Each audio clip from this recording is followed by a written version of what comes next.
Hey, what's going on, everybody? Welcome to the Purple People Podcast. My name is Kyle Smith. I am joined by the best sweater in all of Iowa, Kyle West. What's going on? Heyo, when do the Vikings play? Or when does the game start? Because I don't know when it starts. Have they showed up yet? I'm still waiting. Uh, I forget, was it Bird Box where everybody had to close their eyes? It was. I Uh-huh. remember seeing the preview for that, and one guy was like holding the lady's eyes open. That was me on Sunday, forcing myself to get through that game. Oof. I told the guys before we started this will be a 22-minute episode. Normally we run an hour because I don't really know what there is to talk about. Man, I got a mental image of Kevin O'Connell making the team watch the the game tape of that one. That scene from Clockwork Orange where they they got the eyes like held open. Like that's how you would have to force me to rewatch anything involving that football game. I don't know. I feel like we actually have quite a bit to talk about this week. and that is Adam Carlson. Thank you for joining us too. Sorry I'm late. I apologize. Hey, people gotta eat. It's true. I was eating Fruity Pebbles. I've been craving cereal for some reason lately, and I itched it and my fix for that just now. But I looked and it said 6:55, and I said, "Challenge accepted." So here we are. But yeah, I was early today. I've been here for a half hour chit-chatting with people. I'm sorry, man. I woke up from my nap when that happened. I was like, "Oh, okay, cool." You scared me for a second. I thought it was late. Yeah, the Vikings went to Las Vegas, and so did however many thousands of fans, however many the attendance record was, and everyone sat around to watch one field goal happen. And Wes Phillips made it to Las Vegas. Was he driving? Oh, no. I'm on ESPN.com to wrap this game up, and I'm gonna go to the stats. But they do this cool. I love the layout of this. On the left, you have the game leaders from each team, and then the win probability below it. On the right, you have the standings between both teams, and then some news. And then here is what might be the most. I told you guys last week the Chicago game broke me. I prayed for that Chicago game compared to this one. The Vikings beat the Raiders 3-0 in the lowest scoring NFL game in 16 years. Give him a round of applause for that. Defense wins champion. Hey, defense wins championships, boys. On a night where the Wild scored just as many points. Yeah. And here's a fun fact. So we went, last year, the Vikings go on that kind of Cinderella run. They set an NFL record for 11-0 in one-score games. Well, they're about 500 there, which is about to be expected. We all called it on the show and said, hey, they're going to come back to earth. What was weird about last year was they were 13-4 at the end of the year, but they had a negative point differential. Guys, we're hitting that territory very close here. The Vikings in the division are 7-6 at number 2, right below Detroit at 9-4. Points allowed this season are 242. That's the lowest in the division. I'm willing to bet that's one of the lower ones in football because they are on a streak where in the last 3 games, the opponents keep scoring less points. Well, the last 3 games, the Vikings have only allowed 1 touchdown. The defense is playing with their hair on fire, but they've only had 266 points in their name. So they're flirting with that again of being a winning record team that somehow – can't score more points than the other team most of the time. I don't understand it. This team finds new and creative ways to make you scratch your head. But all in all, after my emotions left and I woke up Monday morning, I said, listen, this is what you're going to get when you have backups playing at quarterback. Your star receiver comes in for a play. It's that I'm not that much of a Simpsons fan, but Homer's dad walks into the bar, hangs his hat, does a circle, picks his hat up, and goes out. That's about how long we saw Justin Jefferson on Sunday. I don't know what else you can ask for. I mean, we were saying about how putrid the offense is. It's being run by the second team on some. I was going to say, dude, it's a patchwork offensive line, patchwork at the quarterback position right now. That's what's gonna happen. Do we miss Kirk Cousins yet? How did a mobile quarterback get sacked so many times and then Mullins comes in and gets rid of the ball quickly and doesn't get sacked at all? It was the AED defibrillator that came into the game, and his name was Nick Mullins. Immediately throws a dart to T.J. Hawkinson, moves the ball quick and efficiently, gets them in striking range. I'm bummed out they didn't score a touchdown, but honestly, with everything that's happened, and you guys have to agree, somebody made a graphic of it on Twitter. Everything that had to happen for the Vikings to keep their 6th seed in the playoffs, which they have, did, and all the Vikings had to do was win. This game sucked, and if I was a fan, I would demand my money back. I would. It wouldn't happen. I would be that mad. This brings up a question that I asked in one of my articles on the Viking Age. Is a win a win? Like they say, a win's a win. Was this a win? I mean, it was, but was it? I mean, yes, but I don't feel good about it. I mean, it's about as bad as you can feel with a win. It's true. It's about as bad as you can feel. But the point is, we're above 500 as a team, 7-6. There are 4 games left in the season. 3 of them are in the division. And we said it on the show a couple weeks ago. It wouldn't surprise me, and they should win at least 3 to 4 of these games. I don't know what this team's going to do. The signs offensively point that they're probably only going to win 1 game going forward, and that's not good for their playoff hopes. If they can figure the offense out to be middle of the pack, you don't have to be high-flying all over the place like Detroit. If you can win 2 more of these games, 3 more, I think you're fine. And I don't know. Fun fact, though, who had it on their bingo card, 3 NFC North teams in the playoffs? Because with the 4 games left to play in the regular season, the Lions, the Vikings, and the Packers round out the a lot of people were expecting Green Bay to be terrible. Yeah. They aren't terrible. It's true. They did lose to the whatever DeVito Giants last night, which is hilarious, and I'm glad that they did. The New York Football Giants kicked an oblong ball. What's his agent playing the cornball role with that cheesy pinstripe suit? It's everything that I love to hate. I love that. Apart from Coming to America, that movie's so good. I'm happy with the Packers losing, but I did not see that on my bingo card, as I was saying. They're playing good. We're going to play them again. Luckily, it'll be in Minnesota. Hopefully, we'll have a home field advantage. So how do you feel about a lot of Vikings fans blaming Josh Dobbs for leading Justin Jefferson into that hit with that pass? I mean, it was a hospital ball, as they call it. But I mean, when you're playing quarterback and you see a guy get separation, you throw him the ball, right? Correct. Sure. Yeah. I mean, I get why he did what he did, but wow, he got his guy wrecked. Yeah, Adam's referring to a hit in the middle of the field, which generally is not where a receiver wants to go, but they have to sometimes. And it was. I want to say it was little. It was very high. Jefferson comes down with it, and as he's coming down, he gets hit in the back pretty hard, so much that he leaves the game, doesn't come back, gets taken to the hospital as a precaution, and then now he may play Saturday in Cincinnati. Yeah, he was released from the hospital and he traveled home with the team, so they didn't keep him or anything. And right now he's considered day-to-day, and he was limited in practice, which is good.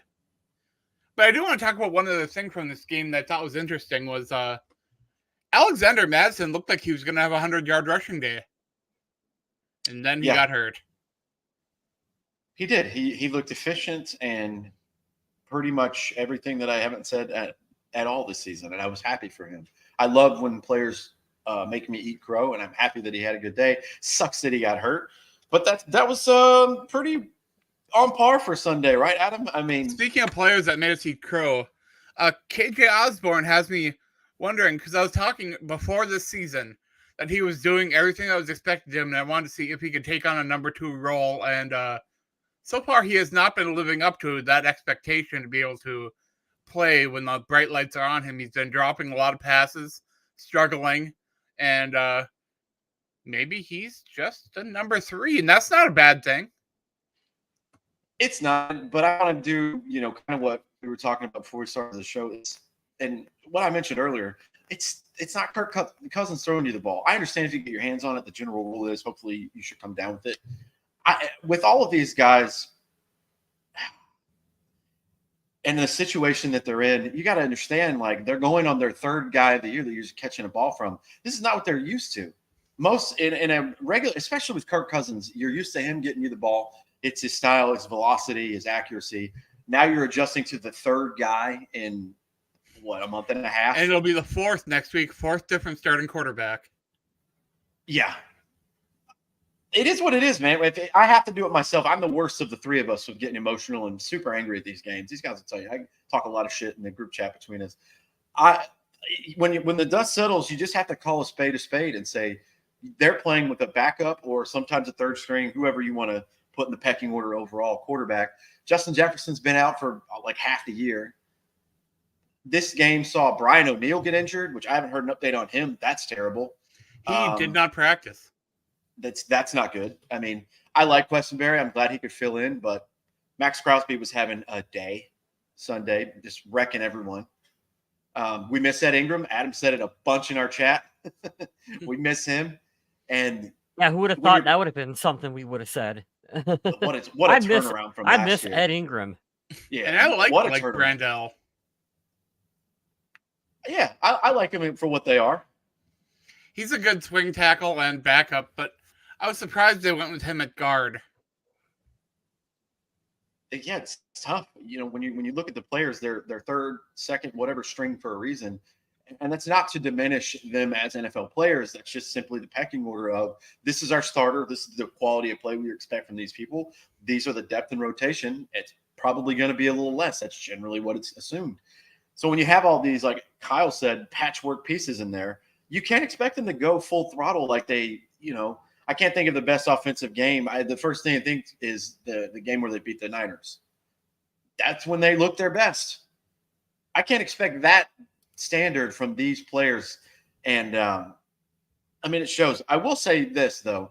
I don't think I've ever seen a defense where I just expect the other team to struggle. I haven't felt that way for years with this team. And I was just thinking about it earlier. This kind of team right here, if Teddy Bridgewater was healthy and was our quarterback, this is the kind of team that Mike Zimmer absolutely has a hard on for.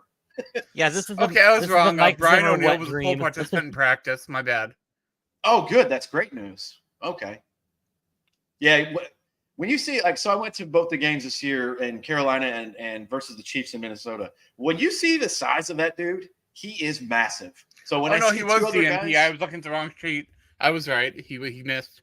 And what a roller coaster of emotions that was. him and Jalen Naylor sat out along with Alexander Madison. So those three guys did not practice. But Ed Ingram was a limited participant along with Justin Jefferson and Dalton Reisner, who also left that game hurt. Good.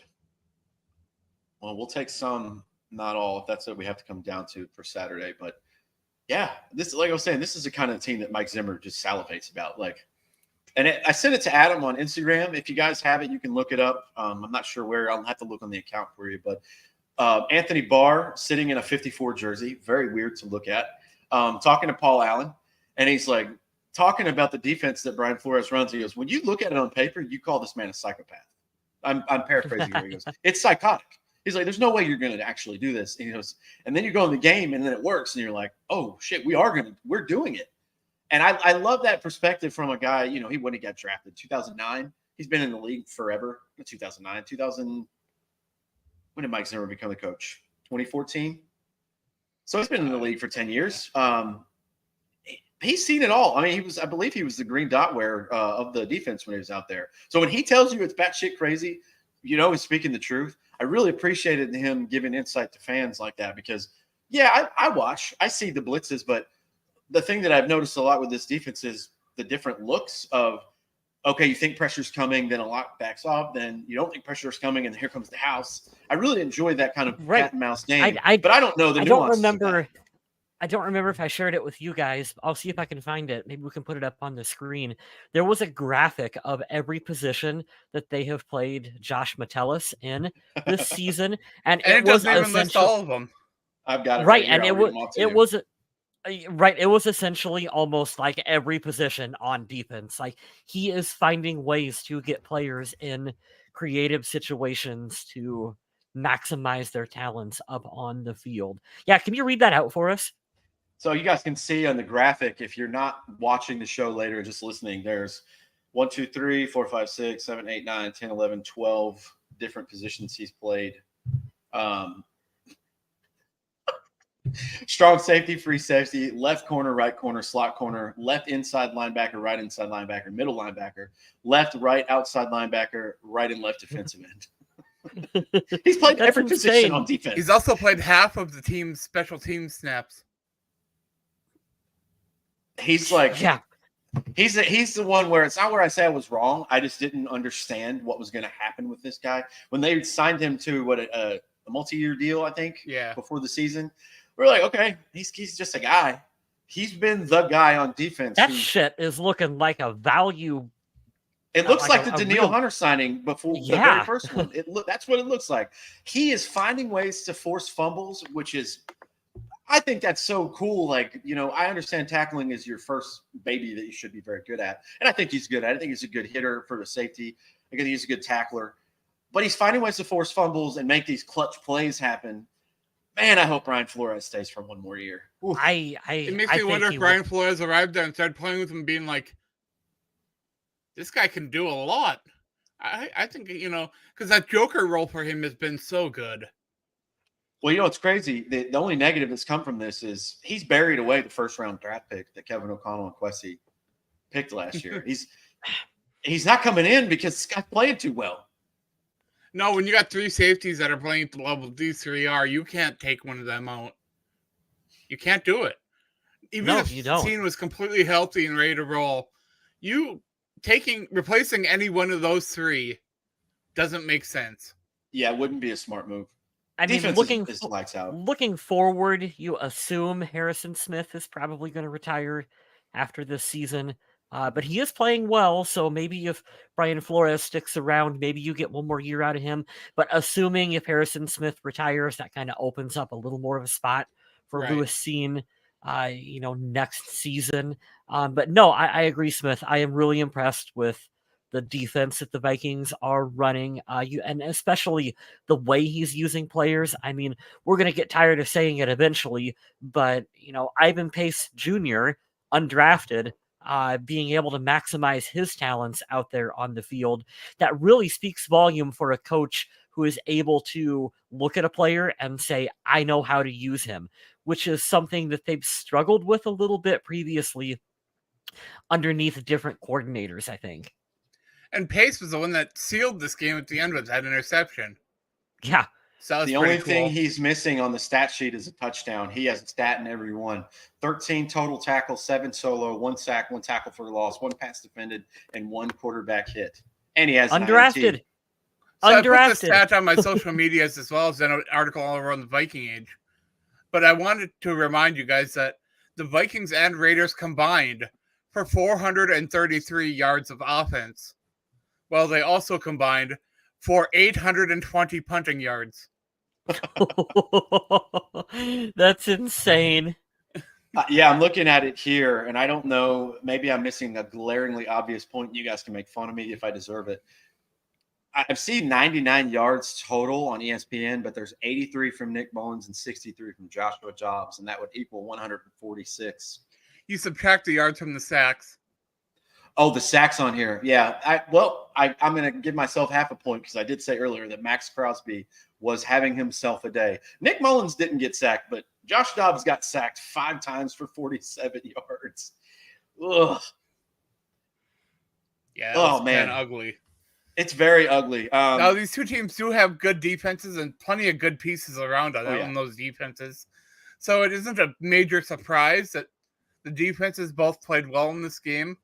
But even with a good defense, an offense should be able to move the ball a little bit. And some of those graphics, and man, the NFL fans around the league were having so much fun making fun of the Raiders and the Vikings just trading punts over and over and over. I will say this, coming in, I didn't really fear him, but I do have respect for the player. Thought Josh Jacobs might be able to do a little something. 34 yards for him. Alexander Mattison pretty much doubled his total, which is that should never happen. You should never say Alexander Mattison had double the rushing yards as Josh Jacobs, and he didn't even finish the game. 146 passing yards from the Raiders, 56 on the ground. I mean, it was terrible. The only limit. And how did Devontae Adams finish up?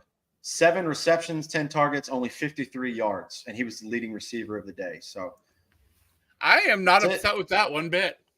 He's going to get his, but I think they did a great job. I will say they did have a corner or a safety in that game, or both, that I found played very, very well. And I give them respect. Their defense is great. Max Crosby is a damn good player. I did not like when he made the tackle for loss on the running back where he did Danielle Hunter's celebration. I definitely rooted for him to twist his ankle after that. I was like, don't do that shit. I hate that more than anything. And the thing that I hate most is when they do that, and then they show like, oh, he's the Walter Payton Man of the Year. He's so nice. I'm like, no, he's kind of a dickhead, just like we thought. But he's a good player. Like on the field, you can't take away from what the dude is doing. He's pretty awesome. But there's not a lot to go over points wise and stat wise.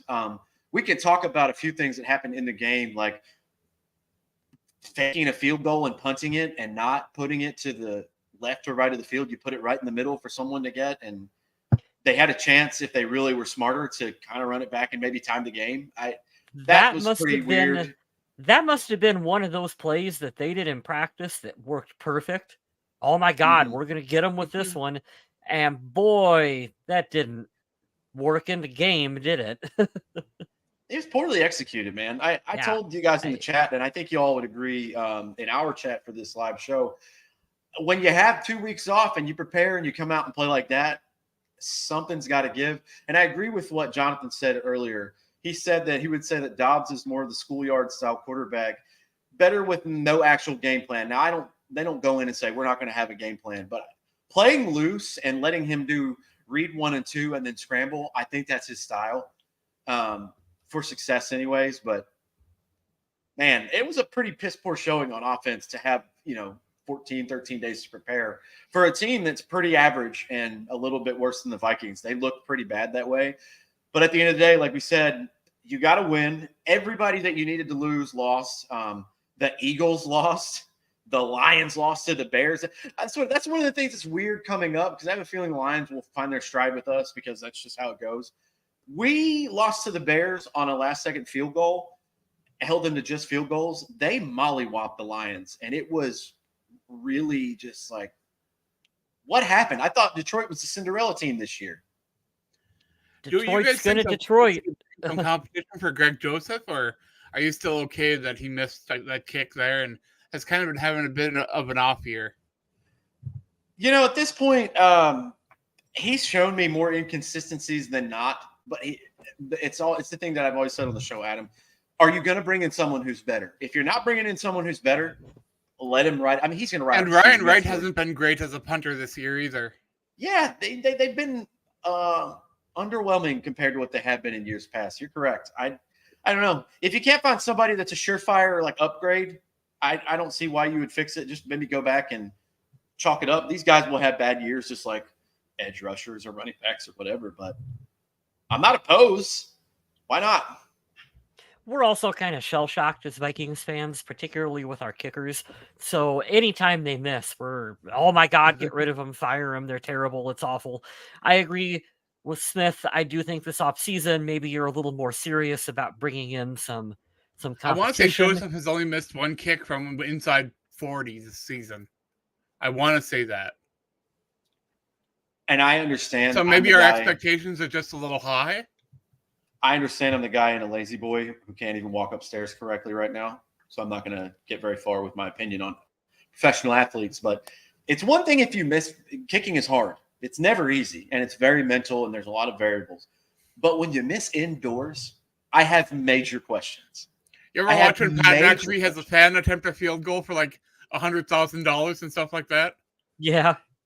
It's hilarious. I didn't see that, but I did see the one where Katie Nolan called out all the guys tweeting about college kickers and have them come in to kick from the distance. It's like 36, 35 yards. And it's the best thing. It's the biggest, most rewarding slice of humble pie you'll ever watch. Here, let's talk to Wes and see what he's saying. I saw the Bengals in your comment. With the Bengals up next week, we better score way more points. The way their offense is playing right now won't be a fun game for us if our offense can't do anything. I agree 100%. The offense has to have life pumped into their veins immediately. I think Nick Mullins gives them a better chance of that. I think he'll distribute the ball evenly and more effectively. He's not going to run around like Josh Dobbs did. But here's the kicker. There's no Joe Burrow, but it's a Jake Browning revenge game, and it's outdoors in December in Cincinnati. This does not bode well for a dome team like the Vikings. Well, I don't Jamar like it. Chase is also not practicing right now with an ankle injury, so we might not even get to see him play. You know what? For all intents and purposes, I'm okay with that. Get better Jamar Chase, but starting on Sunday, not Saturday. How about Dallas's kicker? What is a soccer player gone USFL and now has gone 30 for 30? Yeah, we'll see. I want to see the longevity. We've had I'm really remember looking. Blair Wall first year he came in the league, he was on fire. Yeah, I'm really setting looking forward franchise records to the Vikings getting themselves a rookie kicker and someone that we can stick with and like, hey, this is our guy for the next 3 10 seasons years. until we trade him to Las Vegas. Yep. No, this is our kicker for the next 10 years, and we're set. And there's some ups and downs, but we trust him, and that's our guy. That would be pleasant to have. Well, I think it can happen with the punter, but you're right. And give all credit to him. What I'm going to say sounds like a backhanded compliment, but it's not because he's proven it by playing since. I think we got Greg Joseph. He was here during the COVID year, or the year after the COVID year. The COVID year is when Tom Brady and the Bucs won the Super Bowl. He was on their practice squad. He was their practice squad kicker. So he's been with the Vikings for 3 years now. He's held his own. He's had some misses that annoyed us, but overall, I don't remember him losing us too many games, if any. And he hit his career long last year at Christmas. Was it 61 yards? Insane. But I'm with you, Kyle. I'm going back to what I say. When you start missing indoors under 40 yards, I got questions, man. I'm a little surprised the Vikings didn't go after Anders Carl since they kind of missed on Daniel. Yeah, he's doing well. Saw him kicking off the Raiders the other day, and I was like, hi, old friend. We miss you. I read a really depressing article. I should have pulled it up, actually, where it broke down statistically what Daniel Carlson has done with the Raiders and what every Vikings kicker has done since then. And you can see the percentages of, missed extra points and missed field goals. Oh, yeah. And you can see how good Carlson is and how much the Vikings have struggled and have rotated players in and out of that position since.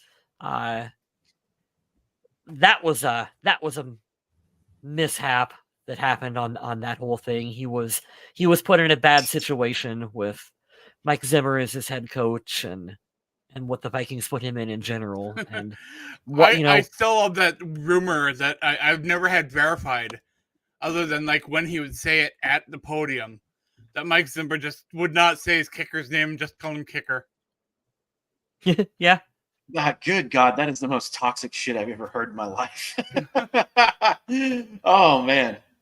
God, that's funny. Yeah, we don't have anything else to go over for the game. I think we all collectively, unless Adam wants to be the contrarian that he sometimes is, Ivan Pace Jr., game ball, offense as a whole, you get the donkey because it was awful.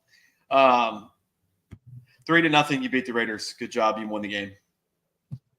Looking forward to a Saturday game at 1 p.m. This works out great for me. I love it. From where I moved, I'm 40 minutes from my child now, and I get to see him all the time, and it's wonderful. But I do, like any other parent, have time where I enjoy me time. Saturday is just catered to Kyle Smith to the T. The Vikings play at 1, which is awesome. I can watch 2 other NFL games into the biggest, arguably, card of the UFC of the year that night. So I'm going to sit in this chair and not move all day Saturday. I'm very excited about it. I don't know how excited I am for the game because I don't think they're going to beat the Bengals. I think. Do you watch everything on your computer? Yeah. What the heck? Why? Get a TV. I have 2 TVs. I have YouTube TV. I remember when we watched the San Francisco game, or when that was on. I watched it in there, and it felt weird. If you have company, then you might as well just sit in front of your computer if you're by yourself. But if you got somebody over, the TV is probably the better option. Yeah, for sure. My son always wants to watch whatever streaming service, and he's always kids love the YouTube. this kid's 6 years old. He knows how to run Hulu and Disney Plus and all that. So, but yeah, I'm excited. I'm going to watch all this, and I'm excited for the game, even though I don't think they're going to win. I hope they do. Actually, for the holidays, are you going to get your loved ones the Kirk Cousins Coles cash chain? He's a national treasure. God, we're going to miss him when he's gone. I like the way he has embraced it. Like he's just like, hey, I am dorky, and this is me, and this is my brand, and I have built it around this now. Why didn't that work for Russell Wilson though? Because it's not authentic, and he's a cornball. That's where I was going in my mind too. Is that it's authentic with Kirk, like that's him. And I know that Kirk Cousins is nice to his teammates, and Russell Wilson is a grade A douche rocket. Listen to this: when Marshawn Lynch calls you a douchebag, you have to be just a complete asshole. I don't like Russell Wilson at all. And back in 3-4 years ago, 5-6 years ago, when he was just scrambling around and doing all this, I was like, man, I'd kill for him to be a Viking. Listening to how he is as a human, I don't like that dude. Looking at the matchup predictor on ESPN, Bengals are 3.5-point favorites at home, 53.5% chance that they would win this game. So it's fairly even. I haven't watched much of anything. I am very sad for Bengals fans to go from being in the Super Bowl to the AFC Championship to now your golden wonder boy quarterback. Watching him wince in pain when he was attempting to throw on the sideline and then being shut down for the year. And then that calf strain to start the year, like, I feel terrible for that. It's a bad year for franchise quarterbacks. It is. And last night, I know, Adam, you don't like him, but 2 nights ago, Justin Herbert's out for the year. I don't like him. I think he's overrated, but that doesn't mean I don't like him. He has season-ending surgery on his index finger on his throwing hand. That's another one. That's like almost half the quarterbacks in the league. It's crazy. What's going on? I mean, for all the rules they have in place about, you can't hit quarterbacks, this is as many starting quarterbacks going down with an injury as I can ever remember. Yeah, we're getting some really bad matchups on high-profile football games that the NFL does not want to put on their TV. Yeah, I get it. You want to put a good product out there, and I was against it a little bit because I think the game has changed and swayed to the point where it's kind of obvious now.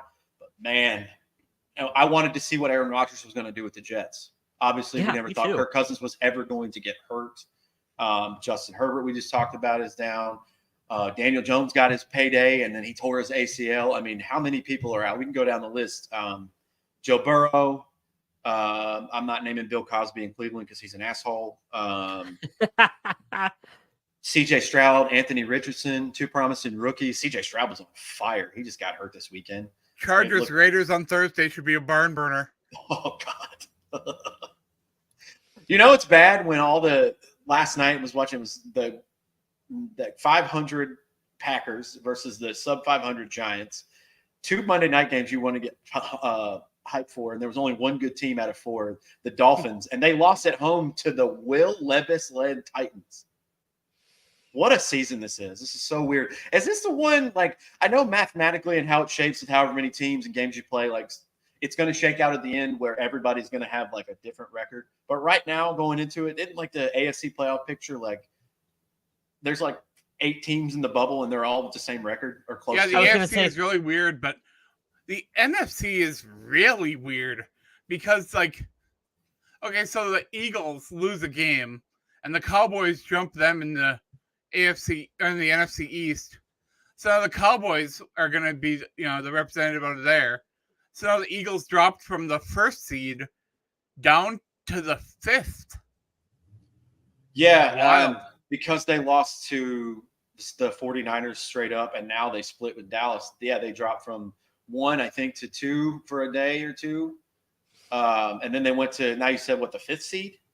Yeah, because they all the division leaders will be above them. Which is exactly my case of don't give shitty teams playoff berths, and especially not home field advantage. Right now, as it sits, I think they would go to the Buccaneers, the Baker Mayfield Buccaneers.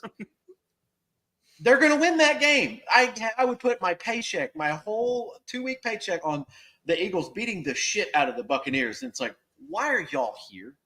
Don't do that. Like, this isn't the team that I would like to use as an example, but just being spirited in this conversation for the sake of conversation in the chat, the LA Rams are winning, and they shouldn't be. I know they lost this weekend, but they played the game of the year, in my opinion. That was insane. That or the Bills and the Eagles being the game of the year. They're playing with nobody. I was really confused for a long time about Tampa Bay because, I always thought Tampa Bay was a city. Mm-hmm. It's not. Is it not? Tampa is a city. Tampa actually filed for a football team and got denied because they felt it didn't encompass enough area. So they had to include the surrounding area, so they made it Tampa Bay and included the surrounding cities, and then they finally got granted an expansion license. Man, and it just rolls off the tongue, too. Tampa Bay Buccaneers. Tampa Buccaneers. A lot of the stuff for the NFL, when you look back on it, it's like, wow, really? I mean, I know Florida has a lot of football teams, and getting a market would be tough, but, that South Florida area, that was ripe for the picking for them. This is interesting. Jonathan brings up the seeding. 4th seed is a losing team. 17 is a losing team.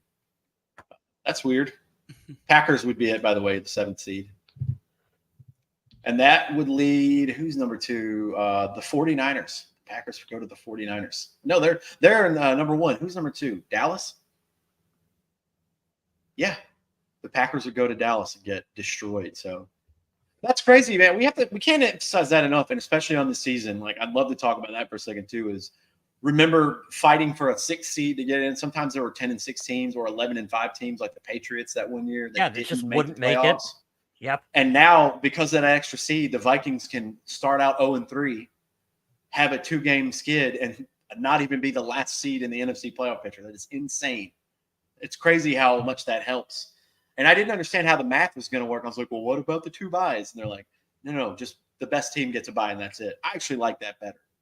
So yeah, it works. That's pretty cool. Oh man. Yeah. I don't really have much else. I'm excited that the Vikings are playing. I don't really care if it's on Saturday night. I'm just happy that it's lining up with my personal schedule. But so we did get the news a couple hours before we went live that the Minnesota Vikings are going to bench Josh Dobbs for the game against Cincinnati, and Nick Mullins will be the starter. And I think this is a move. I was willing to give Dobbs another chance, and I thought it was wrong of them to even talk about having a quarterback switch before that game. But the way Dobbs came out and responded to that, I don't think you can keep going with him. Yeah, I agree, Adam. I have nothing personal against the kid, and there are times when he flashes. I'm not sure that it translates to consistent success, if that's the best way I could put it. There are times when he plays with his hair on fire. No pun there. I really am not trying to make a joke, but there's times when he plays like amazing. but you weren't making a joke, but if you wanted to, it was a pretty good one. Yeah, but the roller coaster of this kid's play is just, you got to have some kind of evenness, and I think Nick Mullins raises that floor, even if it's not by much. Obviously, we talked about him. He's not as mobile as Dobbs or even Jaron Hall, but he's a career backup, and Dobbs, and I hate using this because I've heard it so much everywhere, but he's bounced around from team to team. There's a reason for that. He's not starting material, and I'm just glad that he's an option if we need him. But I would like to see what Nick Mullins could do. I think he's closer to Cousins than Dobbs is. And I do think part of this comes down to Nick Mullins can run the offense that you spent all offseason installing, all preseason. He can run a better version of the Kirk Cousins offense. That's why he went into the season as your backup number 2. Josh Dobbs, we'll give him all the credit in the world for coming in, being a different style quarterback, a mobile quarterback. That's a complete shift in philosophy from what the team was doing.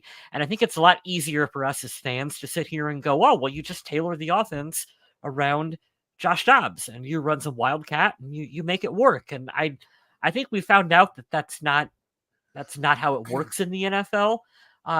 He would be a lot more suited if we had a mobile quarterback already in place. You probably could have stuck Josh Dobbs in, and you probably could have found, more sustained success with him. But I agree. I think after that game, it is the right decision to move with Nick Mullins. There are a lot of fans too that are a little frustrated that Jaron Hall wasn't getting another chance after he was named the starter and then got hurt on that opening drive when he was moving the ball pretty well. I mean, I can get how fans would want to see more from him, but I can also understand the Vikings wanting someone a little more experienced since they're in a position where they're still fighting for playoffs. Yeah, but not a shot at you, Adam, but fans saying, "Oh, well, he got to start before." Wasn't Nick Mullins injured at that time, and Dobbs was like the emergency quarterback? That's the only reason Jaron Hall was playing.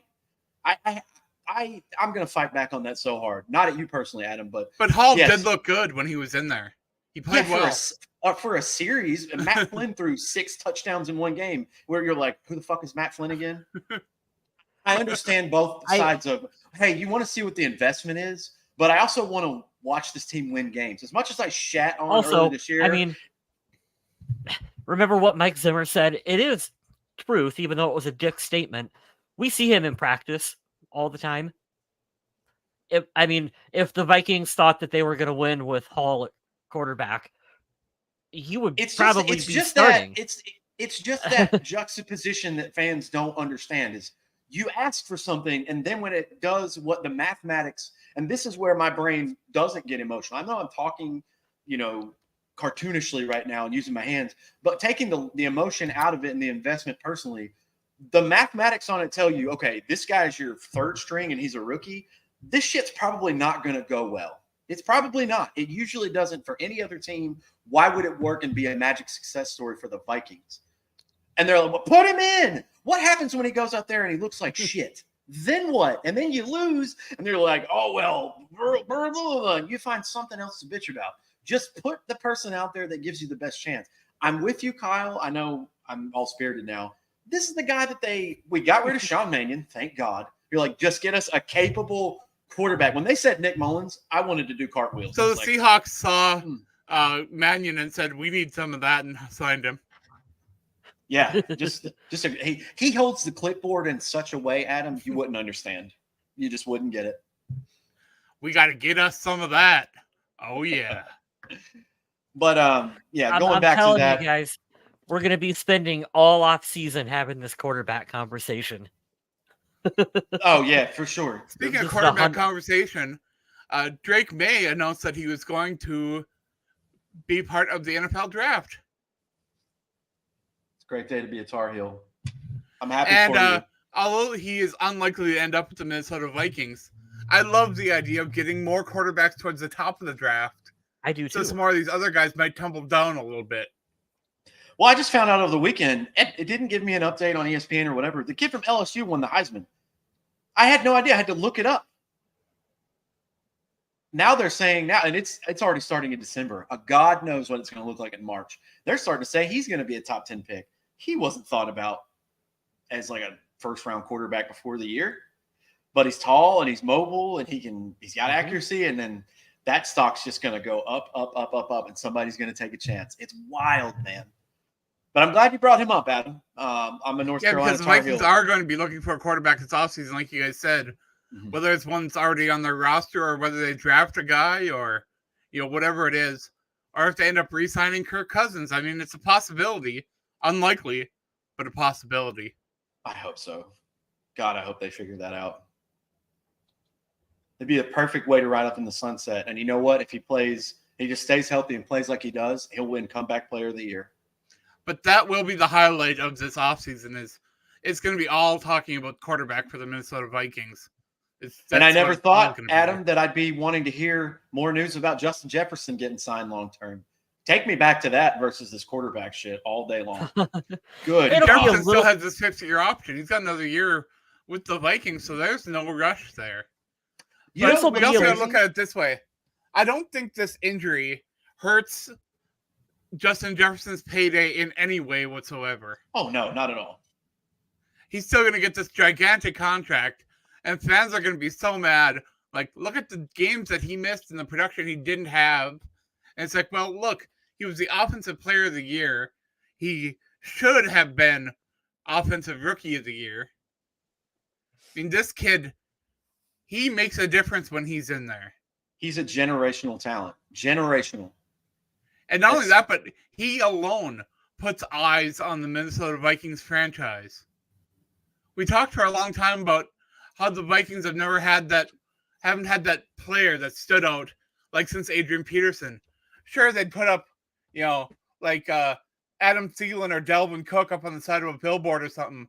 And that's fantastic, But those guys aren't that draw, that player that every NFL fan knows and respects and appreciates. The way that a Justin Jefferson is. It's just not that way. You know what, Adam? And I know this is not the best comparison, but I'm going to make it. What did he get? Did he get number 1 or number 2 that year? Do you guys remember off the top of your head when Adrian Peterson was the MVP? Wasn't he like 3 or number 2 on the top 100, something like that? Yeah, I want to say he was in the top 3. I think he was number 2. Justin Jefferson was just number 2 outside of Patrick fucking Mahomes this year. Yeah, I want to say that he was only behind Peyton Manning, I want to say, or something like that. Yeah. Right. That's nuts. That is insane. He's on the same level, and I'll say it now. He's got to keep the consistency up. But Adrian had years where he got injured. That's fine. It happens. He's on the level of Adrian Peterson superstar status. If he keeps it the way he's going outside of an injury year this year, he's going to be just as definitive to this team's, not only their history, but all in the NFL. That's how big of a name and how great of a player he is. Of course he's going to get paid. Adrian Peterson was a highly recognized football player.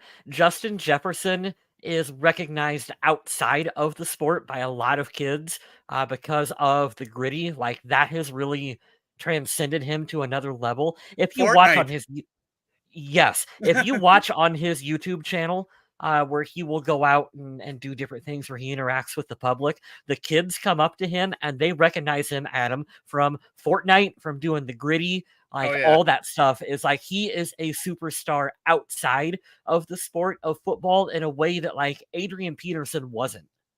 There are stars in the NFL who have asked their kids who their favorite player is, and their kids have said Justin Jefferson. Yes. Not their parent, not their dad. My son is influenced obviously by what he sees, just much like I was at his age watching Brett Favre. I didn't know any other way to say it, but like, it was fun to watch. And he loves Patrick Mahomes. He's got a Chiefs jersey. My dad is super pumped. I give him a Vikings hat from my trip up there. He's like, I like the Vikings too. I was like, cool. And he asked me this weekend. He goes, Dad, who's your favorite player on the Vikings? And I said, Justin Jefferson. And he goes, oh, Justin Jefferson. Do I know him? I was like, hold that thought, son. And we drove somewhere. It was like half an hour, and I put up YouTube in the car to let him watch. And he, oh, wow, I can't believe he caught that. Oh, wow, he's fast. And I'm like, it worked with the drums. Now he wants to be a drummer. I was like, I'll make you a Vikings fan. You need to teach him how to do the gritty. Oh, I bet if he saw Justin doing it, he would. We went bowling, 100%. And he did this thing that he saw a soccer player do. He's like, smashing the X. And I was dying laughing because he's a 6-year-old kid. And I'm like, man, it's over if he learns the gritty. Like, I could see him just busting that out anywhere. That's a good point, Kyle. I think I might have to introduce him to that. Yeah, you got to teach him how to do that. So the Vikings play, after this, they play on Christmas Eve, which is kind of surprising. And then even more surprising is the Vikings have a night game on New Year's Eve. What the heck? Yeah, they're here to ruin your holidays this year, folks. I don't know if I ever remember a New Year's Eve night game. Where did this Saturday game come from? Like, when did we start playing Saturday games in the NFL? I think it's only because there aren't college football games that night, right? Or that day? That would be my guess. Try to compete with college. Yeah, it's weird. I'm not really sure what the thought process for that. I remember back in, and I guess it was because because it was going to be on a Saturday. But remember earlier in the season, we were talking about to be determined for this game against the Bengals. I didn't realize looking on the calendar that it was on a Saturday. So that's weird. Rightfully so, though, with two backups playing at quarterback. I don't even know what the other games are on Saturday, but I'm going to watch them. So there actually is a rule that the NFL can't play on Friday. And they had to get around that somehow for that Black Friday game this year. They used a weird rule, like loophole in that rule to be able to play that game. So I guess they're figuring everything out as far as how to play games on any day they really want.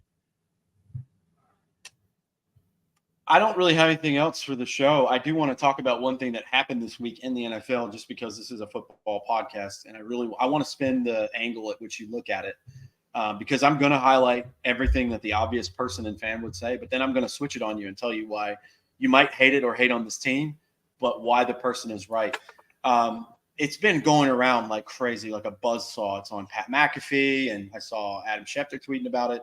The Kansas City Chiefs lost to the Buffalo Bills this weekend in Arrowhead, and it was pretty much a season-saving game for Buffalo. They were a heartbreaker against the Eagles. They were in a couple of heartbreakers this year, and it really sucks because it looks like the offense has regressed, and Josh Allen's like trying to carry the team pretty much. But the point being that Patrick Mahomes was very heated after the game. Kadarius Toney, the wide receiver for the Chiefs, if you guys didn't know what I'm talking about, lined up past the line of scrimmage. Apparently he checked with the ref. There's a video of it that kind of shows that. But it's an offensive offsides. And Patrick Mahomes was quoted after the game saying, "I've never in 7 years of playing football had offensive offsides called." He says, calling out the referees. And the immediate thing the internet does is, you lost and you're complaining, you're a crybaby, and we're going to meme you. And I love that, because there have been so many, and it happened in Minnesota this year. I was there. So many gifts for the Kansas City Chiefs over the years. I forget that L'Jarius Sneed took his helmet off, and the referee didn't flag him like he should have. He said, "Put your helmet back on." Obvious favoritism to this team that's happened. Here nor there, I could give a shit less about the Chiefs. I commend Patrick Mahomes for finally calling out this bullshit, awful fucking officiating for the NFL. And I don't care that, well, he was offsides. Okay, spin that around. If you're going to side on one side, go to the other and just look at it for a second. That's how a logical argument is. If the wide receiver checks with you, your job is to tell him you're not good or you are good. So you have. And they already checked with him 4 times that game and told him to get on side. 5th time they threw the flag. That's enough. You know, the player needs to do better at that point. Or the offensive coordinator needs to get him in line, or get a player in there that can do what the player needs to do. The way I was spinning that, Adam, was they were correct. And Kadarius Toney, this, for all the little times you've heard any player say, especially like I think of Tom Brady when he says, he goes, "Dude, this game comes down to inches and 1 or 2 plays every week." That was the play that screwed them, because I think that was the play where he lateraled to him. Yeah, right. It was an amazing heads-up play by Travis Kelce, but I'm not particularly talking about Kadarius Toney in this instance like I'm defending him. I'm telling you, for this happened last year in Washington. Scary Terry looks over and gets the thumbs up from the ref, and then they flag him. That is blatant bullshit from referees. Yeah, I remember that one. That was terrible. It was awful, and it decides these games sometimes. And I'm not saying this to be in favor of the Chiefs. I'm saying this as a rule. These guys need to be held accountable, because I'm going to be that guy with a tinfoil hat here and say that if you don't think referees influence this game, you need to wake the fuck up and smell the roses, people. Well, we talk about officiating in general because, you know, all these referees are part-time employees for the NFL. They have other jobs. They don't get held accountable for when they fuck up. That is, and they cannot wrap my employees, full-time employees that are paid. They need to find something for them to do all year round, so they can be held accountable the playbook for what they do. And you could compensate them better, and I think the officiating would be a lot. I think they would let them play football, which at the end, that's what Patrick Mahomes is saying, and I vehemently agree with him. Let us play ball. Just let us play ball. You got to get it right, and I understand this is a human game ran by humans. There's going to be mistakes. I'm not saying you have to be perfect. Right. But there's been so many times that these guys don't get held accountable for their wrongdoing. Like, I'm an explosives canine handler. I look for explosives with a dog. If I fuck up and let explosives go to somewhere where there's people around, what do you think is going to happen to me? I'm going to get fucked for that and go to jail if I don't die in the process. Yeah. I'm not saying that football compares to that kind of job. What I'm saying is it can transfer over to any position or title. And I'm going to get off the soapbox now, but it was a big topic this week. After a game, the Vikings get a letter saying, oops, we messed up on this call that could have impacted the outcome of the game. We're sorry. Smiley face. Fuck your oops. I hope every player comes out in unison and does everything they can to deface everything the NFL loves, like those stupid cleat rules and sock rules. You can't have that. Money to be able to pay a referee full time $50,000-$60,000 a year. I don't even know what a referee should make. I think that's what equipment managers start out at. I think they would make in the six figures, and for how important their job is, I think they should make somewhere around that because of how much the money the league makes. But yeah, it's just crazy. They're not full time. The NFL is so weird. So I was just watching a video earlier today about, another big discussion you can have. Players want to play on a natural grass field. The overwhelming majority of NFL players, like 90% of NFL players, prefer a grass field as opposed to turf. Do you want to know the most bizarre thing the NFL does? Okay. So these big stadiums, these big taxpayer-funded stadiums that have a turf field, when they want to attract a major league soccer team to play in it, guess what they have to do? They have to put in a grass turf. They will take out the artificial turf, put in a temporary grass field for the soccer team to play on, and then take the grass back off the field and put a turf back down for the NFL game to play on. And that will happen. Sense. That will happen during the course of an NFL season. And players will be like, why are we doing this? It's like that's the divide that there is between ownership and the players sometimes out there. It's bizarre to look at.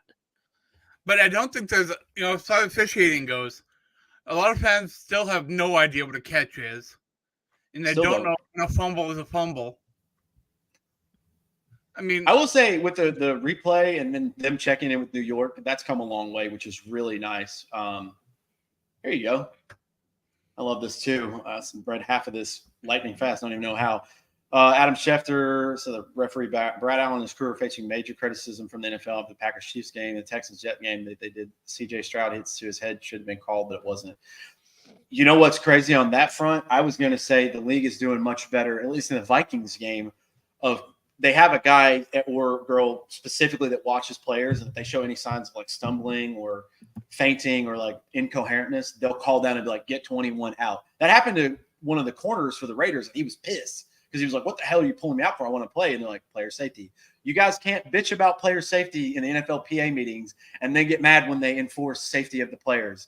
But then they miss shit like this. There was Gardner Minshew was on another planet this weekend, and they didn't call it for him. And I'm like, guys, he's going to turn his brain into scrambled eggs. What the fuck are y'all doing? Like, and they talk out of both sides of their ass. They say player safety, and then we got players on the turf field where you're more likely to get hurt, and there's actual data that backs that up. And it all comes down to money, because we can roll up the turf, and then we can have Taylor Swift come in and do a concert where we can use the whole venue and not have to mess up the grass field, even though they have grass fields that essentially roll out. They're cheap. All these billionaire owners are cheap bastards. All of them. Yeah. It's so weird. That would be like you or I losing 4 quarters at home, and they're like, nope, it costs too much money. It's like, right. I don't know. Hopefully that'll be a thing that sparks change. But it's hard. It's tough when you have to have guys. Patrick Mahomes is the face of the NFL right now. I don't think there's any question about that. Most popular player, Super Bowl champ, MVP, all that. When he's out here saying this shit sucks, I applaud him for that, because it took balls. And I'll tell you what, even if they're in the wrong, I understand the sentiment. Andy Reid came out and was like in full support and was like, if we're talking about the refs still again, he's like, this is embarrassing for the look of the league. I love the fact that they rallied around him and was like, this is bullshit. So you might not like the team, and you might say, oh, they get calls. That's fine. I'll agree with you all day. But my point for that was, listen to what he's saying and saying, is what he's saying accurate? 100%. I couldn't believe that he called out the refs. And I was like, ooh. Papa Roger is going to give you a call on the side and be like, shut the hell up. Don't be talking about him like that. He probably got talking to this week. Oh, yeah. But, hey, kudos to you for speaking up. But Vikings Bengals, Saturday, 1 p.m. Eastern time. Can't wait for it. Let's go. Yeah, it's been an interesting week for sure. I know that a lot of us are kind of disappointed with the whole games recently, but it's not that the Minnesota Vikings don't have a chance to get things right or get things figured out. And Justin Jefferson is still day-to-day, so hopefully things will work out there as well. And there's not a whole lot much else to talk about in Vikings world. You guys got something you want to talk about? Keep in mind, and quote me here, in between the Bengals and the Raiders game, roll with Nick Mullins. Hopefully he stays healthy. Hopefully Jefferson comes back healthy. Everybody on offense comes back healthy. If they figure it out and they go 500 or better, they make the playoffs, yada, yada, yada. The season is by far a success considering the Kirk Cousins injury, considering the Justin Jefferson injury, considering the Cam Akers injury, considering all these injuries, they still make the playoffs. Keep your expectations at bay. If you get into the playoffs with a backup quarterback, you should fully expect to lose that game. And that's what I'm having to tell myself week in and week out. But this all right, team one last thing before we head off, though. I got to ask both of you guys. I know I asked you in our chat, but I want to ask you here, too. How did you guys feel about the keg stand celebration during this game? I have two thoughts on that. We'll go with the classier one first. Don't celebrate that much when the game has been when you've had as poor of a performance offensively as what you have. Out. I know, but look at the scoreboard, know the situation a little bit. Yeah, I don't think you need to be doing that. Number two, and pretty poor taste considering the timing of it. I don't know if that was intentional. If that was even a planned celebration, after that they should have said, "Wait, we should hold off on this one for a little while." Yeah, let's do duck, duck, goose, or gray duck, or whatever we call it in Minnesota, or maybe not the keg stand. Maybe not. So Adam brought this to our attention in the chat, and we all didn't realize it until later. I'll fight back with Kyle a little bit on this. I think when the defense makes a play, especially in a play that this is one of the, you know what this game was? It just hit me like a fucking frying pan on the head. This is that game where you go with your dad hunting when you're younger and you sit out there for 3 hours and you see 3 deer and you finally get to make a shot at one of them and you just do absolutely nothing for 3 hours. This was the highlight of like three plays of the entire game. And I am all for them celebrating a turnover. I didn't put 2 and 2 together with the offensive coordinator getting in trouble this weekend. Now, I'm going to say something that's controversial, and I want this to be known. I don't know. I can't say that we've all done it because I don't know what everybody's personal life, but I know if you're a drinker, I've had multiple times, especially in my military career, where I drank probably over the legal limit and went home. Ultimately, no one got hurt. I was pretty fine to drive, but the point I'm making is I was wrong. Shouldn't do that. It's dangerous, blah, blah, blah. I want to defend Les Phillips just a second. It's not like he was out here blowing a .40. The dude had maybe a 1 beer too many. And I think it was, what did we read? It was 0.10. The legal limit's 0.08. So it was very close. You can't be doing stuff like that, especially in an authority role. And that might distract the team and all that. So, I don't know what the Vikings are going to do there. But I would say, I'm glad that it wasn't the point where, I've heard about some of these athletes in any sport where they get found by the police because they're passed out in their car, just hammered off in the Taco Bell drive-thru. Yes, in the where I was going with that, and it's like, okay, he's there we go. He's probably had 1 beer too many. I'm glad that it was something small. Thank God, and the whole point is no one was hurt that I'm aware of. You can't be doing that, but I'm glad that he wasn't hurt. But to round out your question, I didn't even think about it. I was just like, holy shit, are they doing a keg stand? That's kind of cool. My first thought was that's a fun celebration.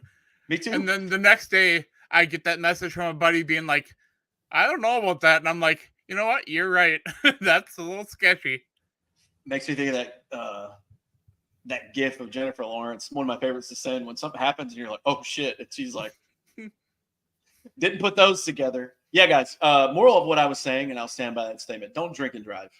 And this is a good point, especially with free taxis. There's no way with however many people travel and they're on that team, you can't call your buddy and be like, hey, like I need a ride.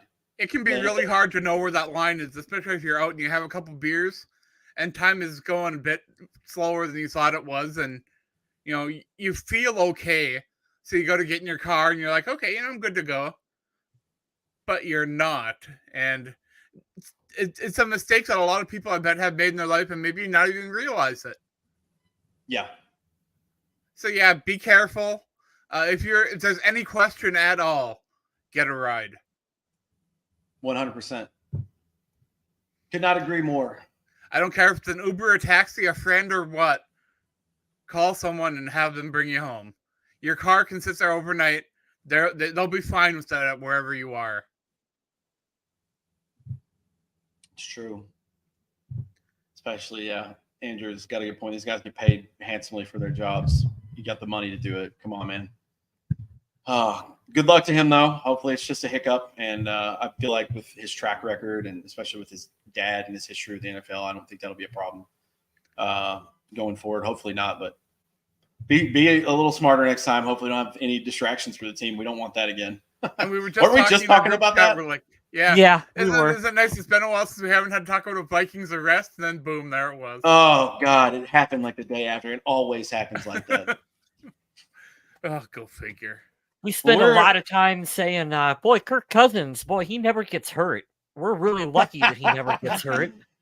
Oh, man. Count on There's not enough Kirk. wood to knock on. Well, I said let's do a 22-minute show because this game was terrible and somehow they won. But here we are, an hour and 6 minutes into it. I want to say before we go anywhere else, do any shout-outs, two things. I'm going to put it at the bottom, like and subscribe to the channel here on YouTube, on Twitch, Facebook, wherever you are. Turn your notifications on for all these things, and you'll get notified. I schedule these ahead of time so you can make it a part of your day. We've had good interaction in the chat. Thank you guys so much. Absolutely. It's been an emotional week for me, and I'm not going to get teary-eyed. I'm not special. I just want to tell you guys, I found out I'm 35 and I'm a diabetic last week, and it's kind of embarrassing to say because I ate like shit for so long, and being in the military and having to be fit and knowing what nutrition is and not doing it at all and blatantly treating my body like a garbage disposal. My blood sugar was high enough last week. I should have been in a diabetic coma, and it was just a normal day for me. My blood sugar was 482. If you guys know how bad that Holy is. cannoli. What's it supposed to be? In between, like, do you know, Adam? I want to say even like around 80 or so. I think, I was about to say between like 80 to like 120, 150 at the most. It was terrible. Take care of yourselves, and especially with the topic we were just talking about. Please, if you can afford it or you can do whatever, go and check on yourself. And if you're feeling bad, make the changes you've been saying you were going to make. I always needed a shove. I haven't had a soda in an entire week. I've dropped like 7 pounds, and I have not worked out once because my leg is hurt. I went to the doctor because I thought I pulled a muscle or I have nerve flare-ups and I'm pinching a nerve. I went in for a routine thing that was bothering me, and they might have saved my life. So take care of yourselves. If you're doing something stupid like vaping like I used to do, or you're drinking 8 sodas a day like I was, do shit in moderation and just be smart. Take care of your body, please. That's my soapbox for the week.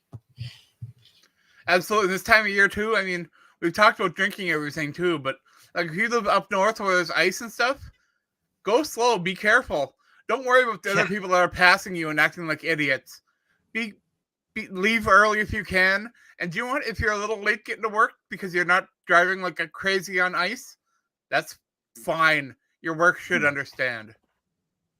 Yeah, because what's sad is, Don't put your life in danger Adam, for that. Living in the Midwest, every couple of years in, high school, every class has that one student that tragically passes away in the wintertime because they passed a snowplow or they were out in a blizzard or dinking around out on the ice. It's like, don't be smart. Don't do that. Yes. Take care of yourselves. Well, I know that we're all just Vikings fans here talking about football, but we're humans too, and we do try to care about each other when we can. So we want you guys to be happy and healthy, especially during this holiday season. Take care of yourselves. And as Smokey Robinson would say, happy Chinooka. I'm typing it in the chat, but I appreciate you all. And I speak for Kyle and Adam. It's not just me. I don't want to make this about me. Did you see that video where a fan asked him to say happy Hanukkah to his friend, and he looked at the word and he couldn't figure out what he was, and he pronounced it Chinooka? Oh, no. No. Was this a cameo, or is this like... Yeah, it was a cameo that's gone viral. Oh, no. Oh, it's wholesome, too, because if you don't know and you just say it, you got to find the funny in that. Yeah, like I said, I'm not making this about me. We all feel this way. We really do appreciate you guys, and I put it in the chat. There are dozens of other podcasts that have hundreds and thousands of people who watch every week, and they monetize, and it's this and that. We are all perfectly fine with where we're at, and you guys make it that way. And I, from the bottom of my heart, thank you. It's fun to do this. And I've been dealing with health issues for over a year, and I've gotten so much support from these guys on the podcast, as well as you guys there in the chat, and it's made me feel so good. So good. So thank you for being supportive and helping us all on our journey towards healthiness and happiness. Absolutely. Let's plug away and get out of here. What do you guys say? Let's do it. Let's do it.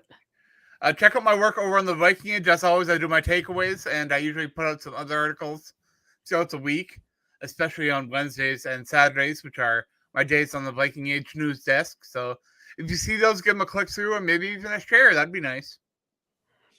How many of those are written by AI, Adam? They're written by AC. That's me. Adam Carlson. Did you hear the one of the higher ups at what magazine was that did that? Sports Illustrated? Yeah. Got fired or had to step down over that AI controversy thing. Yes. So that's what we were talking about the other week, is you have to continue to put pressure on these big companies, whoever it is, when they try to replace the Adam Carlsons of the world out there, because we want to support Adam in his writing business, which you can do over on the Viking Age. We want to support him and not these cheap AI imitation bullshit that's floating around out there. For my last takeaways article over on the Viking Age, I got a little bit more opinionated. So if you read that and you think I'm being a little bit of a jerk, guess what? I might be. Andrew, what a good one right there. Slightly, I love that. Dogfish Head, slightly mighty. All right, I'll give that a try. I'm not really a drinker anymore, but I will definitely do that. I'll partake every now and then. Nice. Also speaking of AI, at MN Viking Zombie on every social media platform. I'm on Blue Sky. I'm on Threads. I'm on, if there's a random one out there, I'm probably there. I'm on the TikTok. There's videos of me with letting it choose what Taylor Swift song best describes me. Which one was it? I don't remember. Oh, December? Something about December? My December, maybe? I don't know. But those can be kind of fun. I hate doing the ones on Facebook because you have to agree to let them see your info. Yeah. And I know TikTok isn't safe either, but I mean, nothing is really that safe these days as far as your name and information. So what Taylor Swift song are you? Enter your social security number to find out. I'm surprised it hasn't gotten that bad, but yeah, you can watch a show on here on the Purple People Podcast Facebook page, YouTube, or on my personal Twitch, which is at MN Viking Zombie, which I'm hoping the weather stays. And that's why I've been able to be pretty crystal clear and have good streams with you guys so far. So fingers crossed. I hope so. Hey, before we shout out Kyle's stuff, what was the name of our chat going to be when AI took over? Since we were talking about AI, Kyle submitted something to talk about us. And they picked a new name for the show, and it was awful. Viking School something. Give me a minute, and I'll tell you. He's going to scroll up. I'm going to put Kyle West's social media here. Follow him on Blue Sky. Purple Skull Adventures. Purple Skull Adventures. That's what AI thinks we should change. PBS version of the show. I don't like that whatsoever. Ugh. I was messing around, so I asked Chat GPT The prompt that I put in there was to write an intro for the Purple People podcast, Minnesota Vikings football podcast, like it was a 1980s sitcom intro. And it decided that we needed to be the Purple Skull Adventures. So don't rely on AI, folks. I took a peek, and that Taylor Swift song is called Back to December. Back to December. My December was a Linkin Park song. I feel stupid for saying that because I am a Swiftie. And Long December is Counting Crows. Ooh, good call. I like that's a good one. You can wake me up when September ends. Wow. Next September? You hibernating or what? Smith, you got it. Oof, that was rough. You know what's bad is that's not a bad song. Like looking at it from a musician standpoint, it has everything you do to check the boxes. But that is literally one of the songs they played so much that I never, ever want, not one more time in my life do I want to hear that song. Yeah, Right. Sometimes you don't want to check all the boxes. You shouldn't. I mean, I wish I could write one Yeah. like that because I'd be rich as shit. But man, did they drive that one into the ground. Do you know that Jason Aldean song was wrote by like 4 different people, none of which were him? Oh, it's okay. I'll go on a rant about Yeah. that for half a second. I really like, and if you are anywhere near the left politically, you will not enjoy him. But Aaron Lewis from Stained, I grew up on grunge and new metal and all that 2000s dad rock that is apparently like Creed making a comeback. Bitch, Creed never left this house. It never left, not once. But you know, Aaron Lewis, for how spirited he is as a conservative, he makes such a good point. He played a really popular country song from the 2000s called "What Hurts the Most," and he said, I'm playing this song because the songwriter is a guy I know or he's friends with or whatever. I'm paraphrasing. He goes, it just blows my mind that all these guys that go to Nashville can't write a fucking song with 3 chords. And it's the most simple thing in the world. And it still happens to this day. It's wild. And I wouldn't sell my soul for that level of it because that song sucks. And it's just super cringy how it panders. It's just a pandering theme. But at least write the damn thing yourself. Like I'm about to record 7 songs and I wrote 6 of them. Please help me out.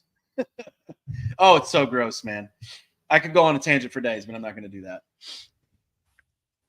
Anyways, I'm sure if this was stand-up comedy, I would have lost the room with my little rant just now. Here's Kyle West's website, kylewest84.pickfair.com. Just like we encourage you to look up the Viking Age for Adam's articles, check out Kyle's photography work here. I am always impressed, and you could buy stuff there from him and help make his holidays a little bit better. My @ is for X, Twitter, whatever you want to call it, and Instagram. Find me, NC Dog Dude. I don't post anything important on either one of those, just stuff I like, so it's pretty boring. But if you'd like to follow me, go ahead. Adam? So NBC is reporting that the Patriots are expected to part ways with Bill Belichick after the season. Ooh. Oh, did that break down just now? I just saw it, so I had to look it up. Wow. Man, I'll tell you, for the last 3 years that have been pretty shitty for them, what a fucking run those last 20 years before that was. It's going to be a sour end, but man. It's a bad end of the story, but holy cow, was it a story. It's historic. What does he do next? Does he go to Tampa Bay? He's got to retire. He's pushing his 70s, I think. That's like that Coward was saying that the other day about how Pete Carroll and Bill Belichick and Mike Tomlin's like, don't you just feel like the end of that era is here? It's arrived. Yeah, it is. Like Pete Carroll, he's not going to get another shot. Dude's in his 70s. Come on, man. You had a good run and you'll go down the history books, but man, I don't know. I saw that and had to tell you guys because I don't know if you guys had seen it. No, I didn't. I mean, I heard the speculation that might happen, but no, I didn't hear that as like a concrete thing. I'll be curious if he's got a couple more seasons left in him, or some does team he ride would off hire into him. the sunset. 100%. I can't see him doing it because the power that he holds up there and so much authoritative figures and positions that he as one person holds. I don't know that any other franchise is going to give him that. But there will be people that will call him. Interested in becoming an analyst. Oh, I would love that. I'll tell you what. Well, I'll shut up after this. I know we're trying to sign off. He did a thing with Pat McAfee this past weekend. When he's out of that, I'm coaching like Darth Vader mode. Dude, he's a pleasant human being to listen talk about the game of football. It is amazing. That'd be cool. I'd like to see him do that. All right, Smith, tell us what you're up to. Not much. I'm in the process of starting up recording an album. I should be laying down the first track this week, 7 songs.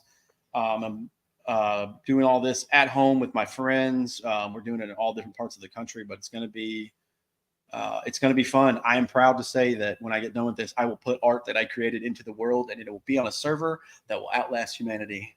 And I can check that box for me to say I made a record one time. Maybe I'll make be more. The next Ice Spice. Woo! I'll take that. Or Jelly Roll. I don't know who that is. Who Ice Spice was? Kyle West? What? Nope, I have no idea. I don't know who that is. I know Jelly Roll is an ex-con that made some music that people seem to like. Oh, well, don't be Jelly Roll then. Yeah, that's another. He's a. I'm gonna go down the rabbit hole again. He's an industry plant. I will leave it at that. People love him though. I mean, I have my Facebook feed gets flooded with people like sharing his stuff, but a lot of these people are flash in the pans that just kind of show up and disappear, like the rise and fall of Matt Rife. Oh God. Or the Applebee's guy. Remember him? Oh, the guy who wrote the Applebee's song? Yeah. Crazy like Applebee's or something. Yeah. I hate it so much. And of course it falls into country, which I love and have to defend. But for all the good that country music has given us, it has given us some really bad stuff on the other end of it. Oof. But before we keep just sitting here talking about weird stuff, we'll sign off. So thanks again to everyone who joins us in chat and gives us a listen wherever you hear podcasts, because we are almost anywhere that you find podcasts. We are up and running. And we'll be back next week and we'll talk about that game against Cincinnati. And hopefully it'll be a little bit more exciting. We'll have more to talk about, we hope. And in the meantime, stay classy, Minnesota.